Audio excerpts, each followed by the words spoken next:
सर्व स्वामी सेवेकरांना श्री स्वामी समर्थ। तर तुमचं प्रियालाईस या चॅनलमध्ये अगदी मनापासून स्वागत आहे।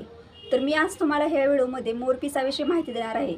तर मोरपीस आपल्या घरामध्ये देवघरामध्ये ठेवणे किंवा हॉलमध्ये ठेवणे हे शुभ असते किंवा अशुभ असते। तसेच मोरपीस आपल्या भिंतीवर लावल्यानंतर आपल्याला त्यांचे कोणते असे फायदे होतात याविषयी सुद्धा सविस्तर अशी माहिती देणार आहे। किंवा मोरपीस आपण कोणाकडून घ्यायचे विकत याविषयी बी सविस्तर अशी माहिती या व्हिडिओमध्ये तुम्हाला देणार आहे। तर तुम्ही व्हिडिओ कुठेही स्किप न करता शेवटपर्यंत बघा। तुम्ही जर माझ्या चॅनलवर नवीन असाल तर माझ्या चॅनल लाईक करा, शेअर करा, नक्की सबस्क्राईब करा। चला आता व्हिडिओला सुरुवात करूया। तर मोरपीस आपल्या घरामध्ये ठेवणे अतिशय शुभ मानले गेले आहे। तुम्ही मोरपीस तुमच्या देवघरामध्ये सुद्धा ठेवू शकता, तिजोरीमध्ये सुद्धा ठेवू शकता आणि तुमच्या हॉलमध्ये सुद्धा मोरपीस ठेवू शकता। तर मोराचे पीस हे दिसायला अतिशय सुंदर असतं, त्यामुळे मोराचे पीस हे सर्वांनाच आवडतं आणि काही जण आवड म्हणून सुद्धा आपल्या घरामध्ये हे मोरपीस ठेवतात।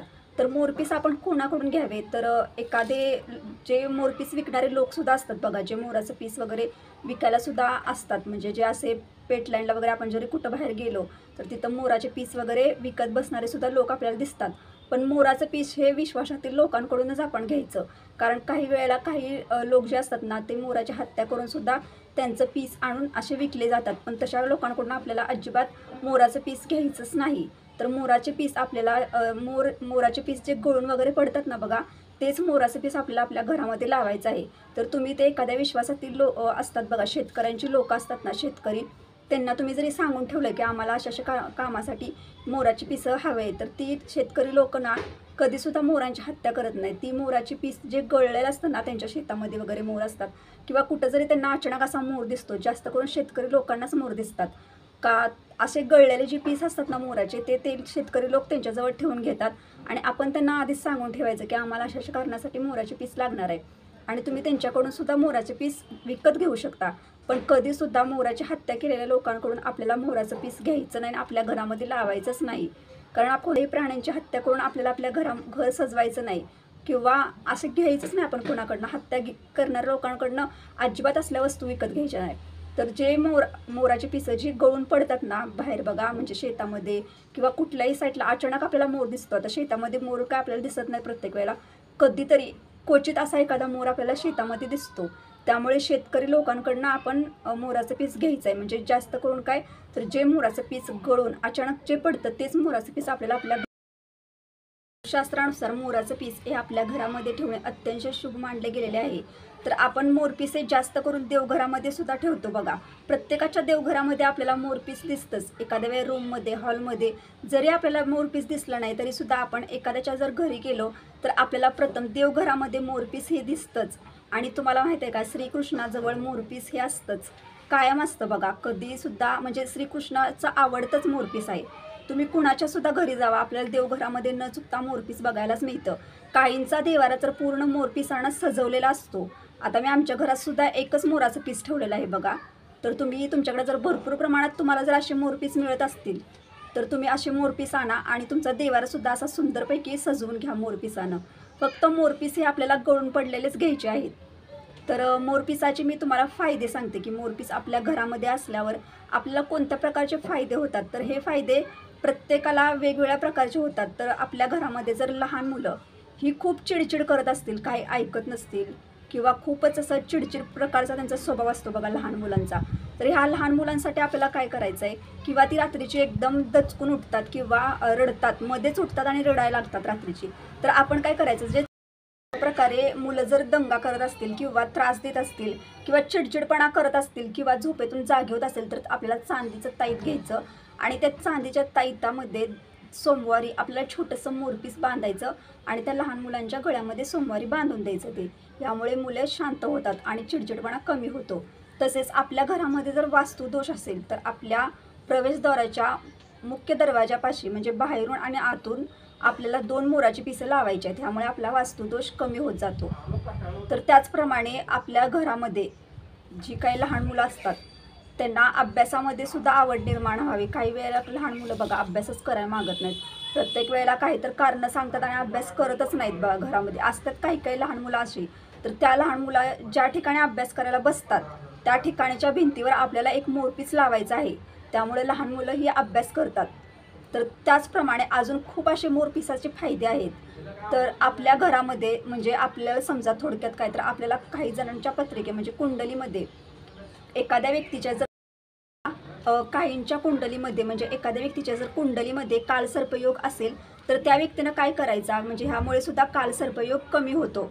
तर त्या व्यक्तीने 7 मोरपीस आपण जी झोपायसाठी उशी घेतो त्या उशीमध्ये 7 मोरपीस आपल्याला 7 दिवस ठेवायचे आहेत आणि 7व्या दिवशी ते मोरपीस त्या उशींमधून काढायचे आणि पश्चिम दिशेला भिंतीवर लावायचे आणि त्यामध्ये 11 मोरपिसांची वाढ करायची. अशा प्रकार केल्यामुळे आपल्यावरील कालसर्पयोग थोड्या प्रमाणात कमी होत जातो. तर तसेच आपल्याला आपल्या घरामधील जी काही आपली तिजोरी असते म्हणजे कपाट असतं ज्या ठिकाणी आपण आपल्या महत्त्वाच्या वस्तू ठेवत असतो, दागदागिने ठेवत असतो, त्याच्या आपल्याला दक्षिण दिशेला मोराचं पीस ठेवायचे. यामुळे काय होते तर आपली आर्थिक स्थिती मजबूत होत जाते. थोडक्यात काय आपले घरामध्ये पूर्ण म्हणजे हॉलमध्ये किंवा बाहेरसुद्धा तुम्ही मोराचं पीस हे लावू शकता. देवघरामध्ये पूर्ण देवघर आपल्याला मोराच्या पिसांना सजवायचं आहे. तर अशा प्रकारे मोरपीस आपल्या घरामध्ये असल्यावर काय फायदे होतात याविषयी मी तुम्हाला सांगितलं. तर आपल्याला सुद्धा त्याचे काय फायदे होतात म्हणजे प्रत्येक व्यक्तीला वेगवेगळ्या प्रकारे फायदे होत जात असतात. त्यासाठी सुद्धा मी तुम्हाला ह्याविषयी सुद्धा ह्या व्हिडिओमध्ये माहिती दिली. तर थोडक्यात काय तर मोरपीस आपल्या घरामध्ये असल्यावर आपल्या घरामध्ये सकारात्मकता येते, आपल्या घरातील नकारात्मकता बाहेर जाते, आपल्या घरामध्ये जे कोणते पण वास्तुदोष असतात ते सर्व नाहीसे होण्यासाठी मदत होते आपल्याला. त्यासाठी आपण आपल्या घरामध्ये मोरपीस हे अवश्य लावा. तुम्ही तुमच्या हॉलमध्ये सुद्धा मोरपीस लावू शकता, तुम्ही तुमच्या रूममध्ये सुद्धा मोरपीस लावू शकता. फक्त ज्या दिशेला लावावं त्याच दिशेला तुम्ही दिशा निश्चित करून मोरपीस लावा की त्याचे तुम्हाला सर्वांनाच फायदे होतील. आता लहान मुलांच्या सुद्धा रूममध्ये तुम्हाला मोराचं पीस लावायचं आहे. जास्त करून लहान मुलं ज्या ठिकाणी बसतात उठतात त्या ठिकाणी त्यांच्या म्हणजे नजरेस यावा असं मोरपीस आपल्याला लावायचं आहे. त्यामुळे लहान मुलांच्या वागण्यातसुद्धा खूप मोठा असा फरक पडतो. तर मोरपीसाचे आपल्याला खूप फायदे आहेत आपल्या घरामध्ये.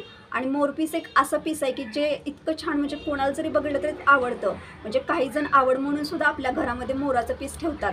तर त्यांना फायदा काय होतो त्यातनं आता समजा कालसर्पयोग असेल एखाद्याला तर त्यांनी त्या मोराच्या पिसाचा काय उपयोग करता येतील, काय फायदा होईल हे सुद्धा त्यांना समजेल. ह्यासाठी आपण मोराच्या पिसाचे आपल्याला काय फायदे आहेत हे मी तुम्हाला ह्या व्हिडिओमध्ये सांगितलं.